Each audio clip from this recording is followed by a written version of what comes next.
Welcome to the Diversify Inspiring Leaders podcast. Our guest today is Uma Rao. She's a strategic HR leader with over 3 decades of experience, collaborating with businesses across diverse sectors, including pharmaceutical, automotive, IT, petroleum, and manufacturing. As CHRO for more than a decade, her experience encompasses talent management, change management, and the execution of mission-critical projects and assignments. Her contributions to the field have been recognized with numerous awards, including the 30 Women Super Achiever Award, the 100 Most Influential HR Leaders, HR Powerhouse by ET World, and Outstanding Leader by the World Economic Forum.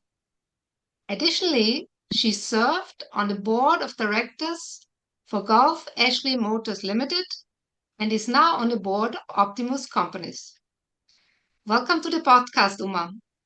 Thank you, Sylvia. Such a pleasure to be here. With such an outstanding track record, what has kept you going for more than 3 decades? I can hardly believe that it's more than 3 decades, first of all, Sylvia, because I think it's been so full of rich experiences that as you keep passing each day, you feel that there's so much left to do. So I think the biggest thing, if I look back, is the numerous learnings and opportunities that I got throughout these 3 decades plus. Um, Great mentors, very good organizations to work with, great role models to look at, and so many of these things which made me get up every day in the morning and get to work. I don't think I've ever felt that today is not a day for me to go to work. Occasionally, maybe when you're under the weather, but not because of the work. And just to elaborate this slightly, I think a few things which really work for me are within the organization or in different organizations, I always got something more to do, more challenges to take up, right? More assignments which had an element of risk to it, or something that would require a lot of effort to reach the goal. And I think I enjoy such assignments rather than taking up very maintenance oriented assignments. So I would lap up everything that came my way and sort of use that as an opportunity to learn.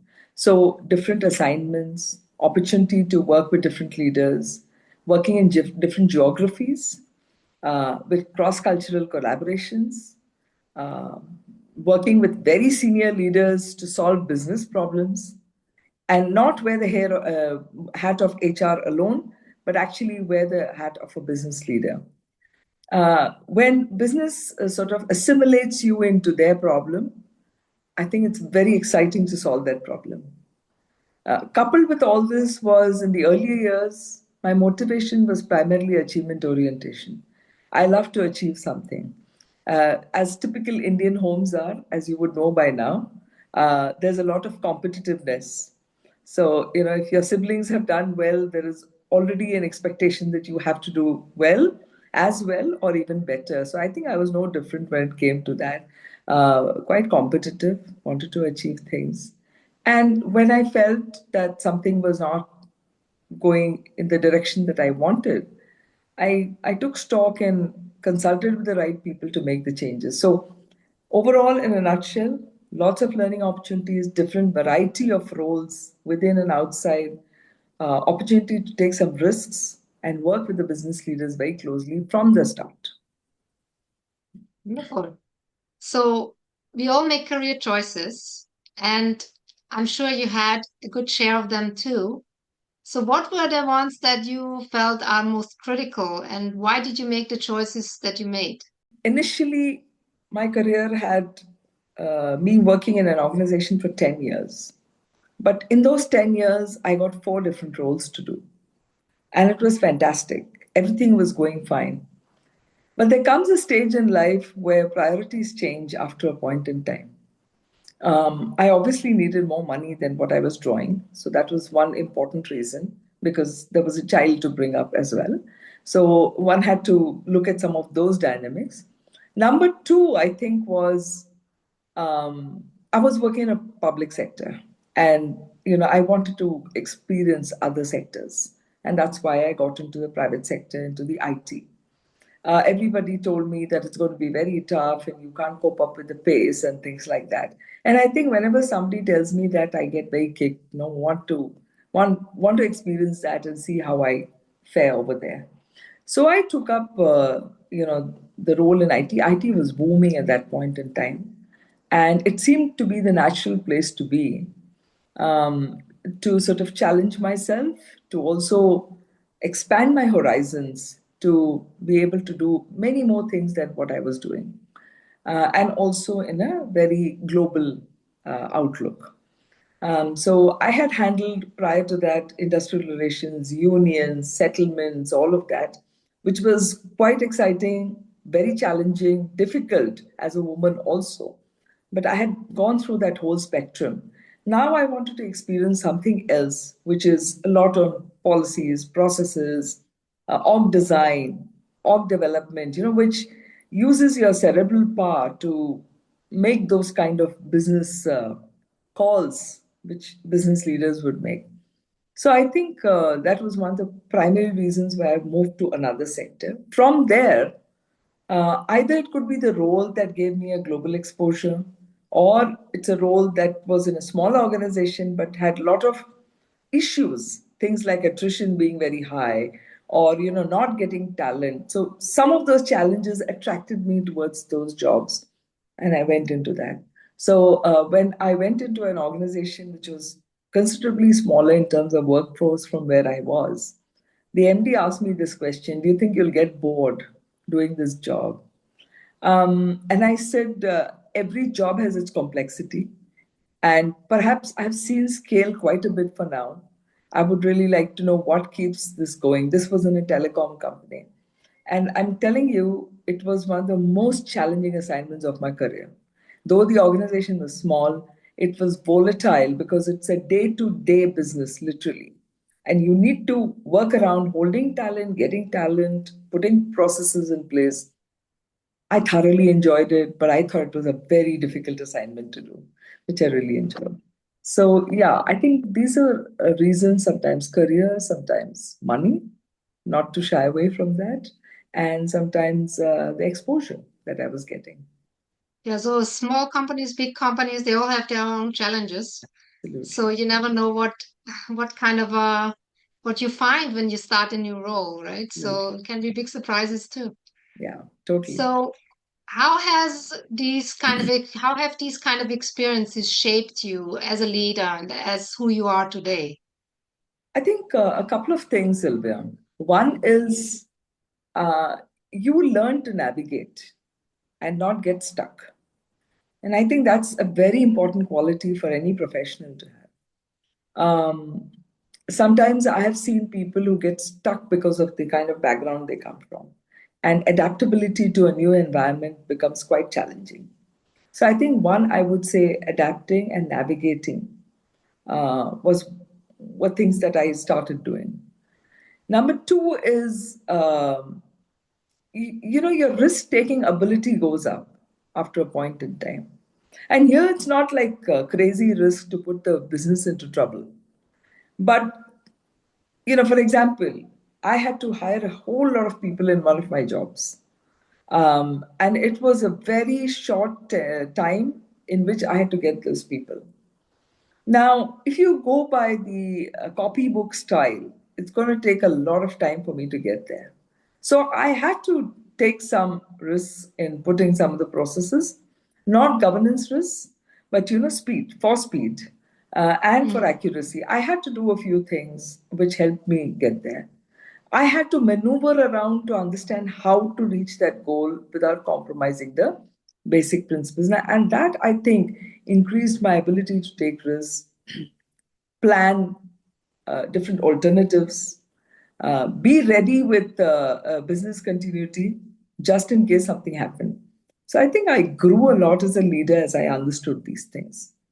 And a few other things were, I had great role models to look at.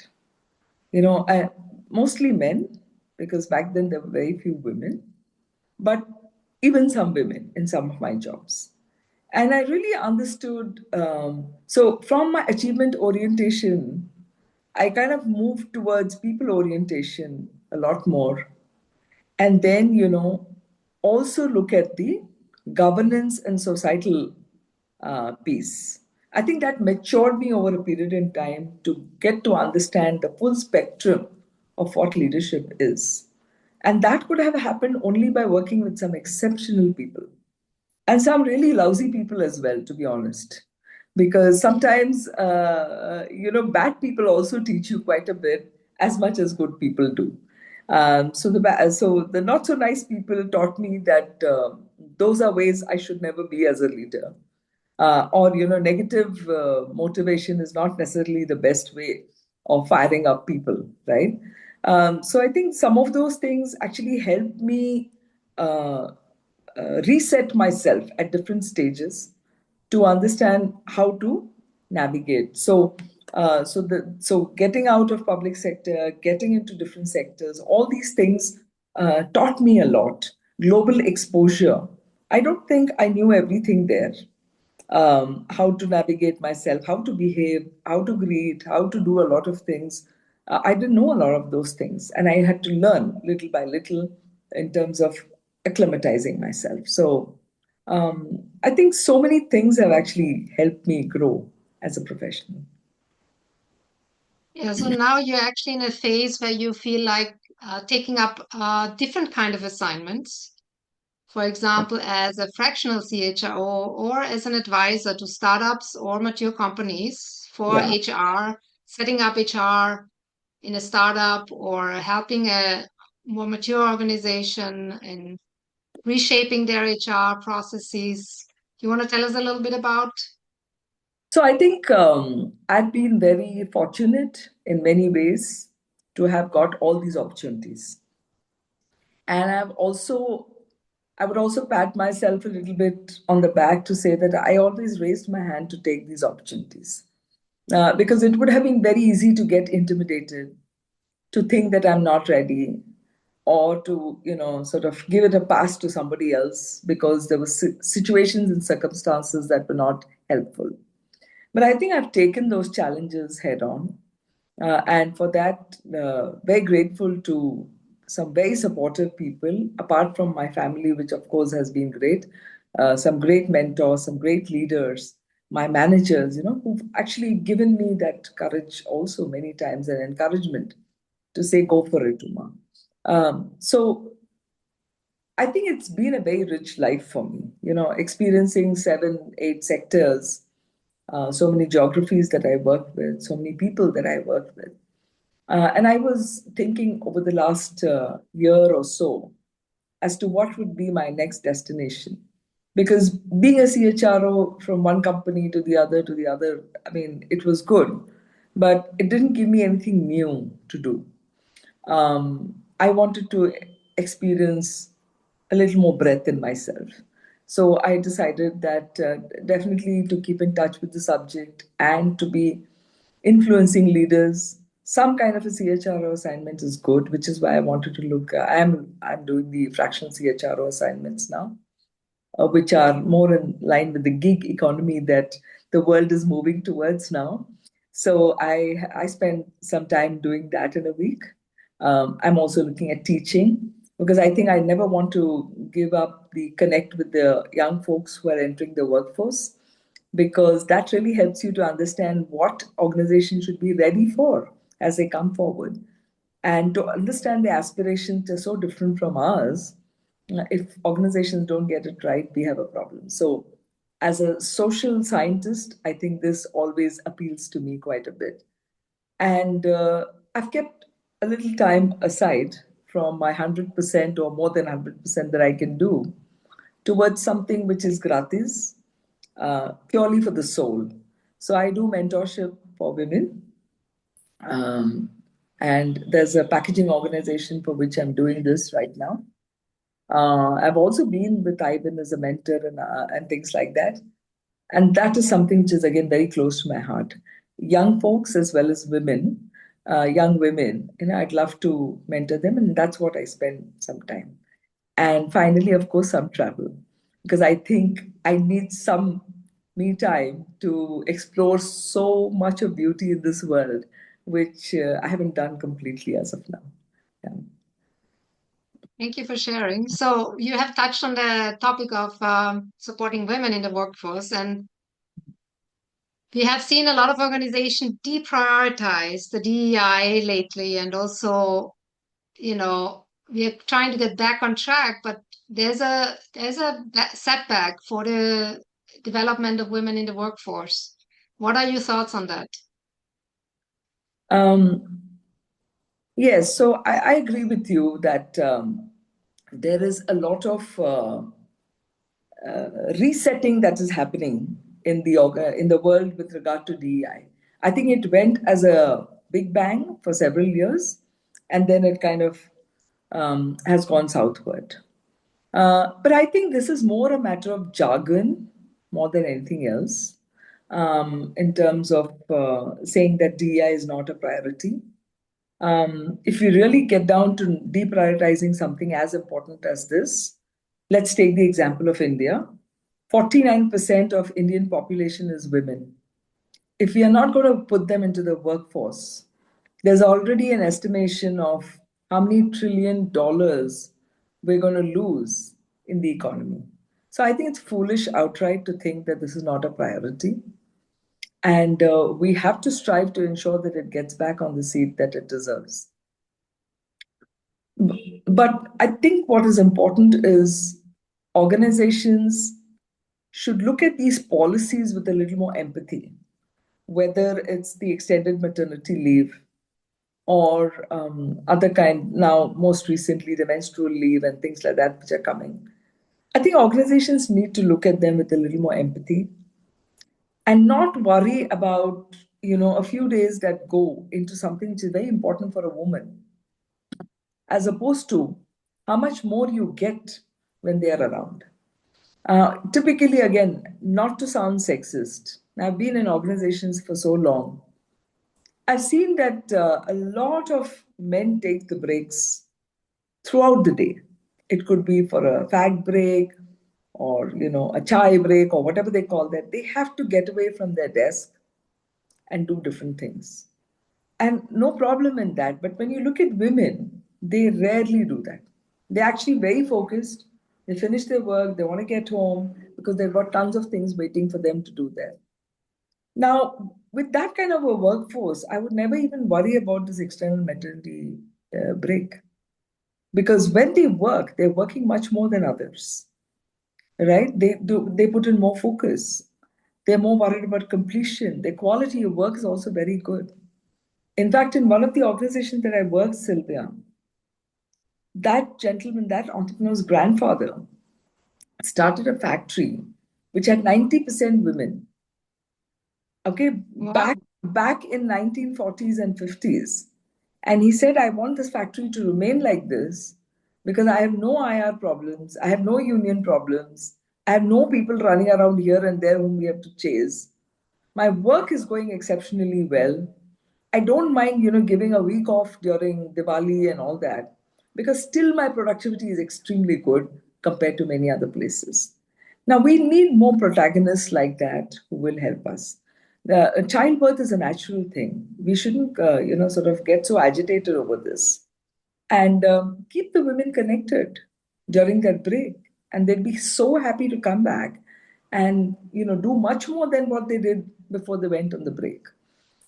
So I think yes, it's a lot of jargon of DEI, a lot of talk about why it's not very important, but I think it's pathetic if anybody thinks like that. I did a complete certification on Herman whole brain dominance instrument, which only says that, both sides of your brain and the top brain and the lower brain, all of this is required for you to do a great job. And it always recommends that look at people who are not like you in your team. Don't go and pick a flock which all looks like you, because you can never get a great solution out of that. And in today's world, if problem solving, innovation, and thinking very different laterally is going to be the name of the game. How can you exclude such a big population which is always thinking differently?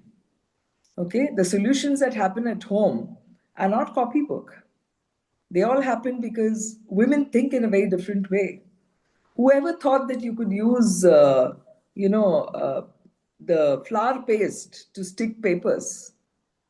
Okay, who thought of that? Only a woman who works in the kitchen, who knows the properties of things, can actually do that. And that's how it used to be in our younger days, right? The gum was not the gum that you get in the commercial shops. So I think women are so creative. They're so aware that it's sad if they're not brought into the workforce. Thank you so much, Uma. It was wonderful talking with you. I recommend anybody listening to this podcast, please check out Uma's profile on LinkedIn and join us for an upcoming session with Uma in 2026. Look forward to seeing you there. Thank you, Sylvia. Great job as always in running Diversify and all its programs. Thank you so much. Thank you.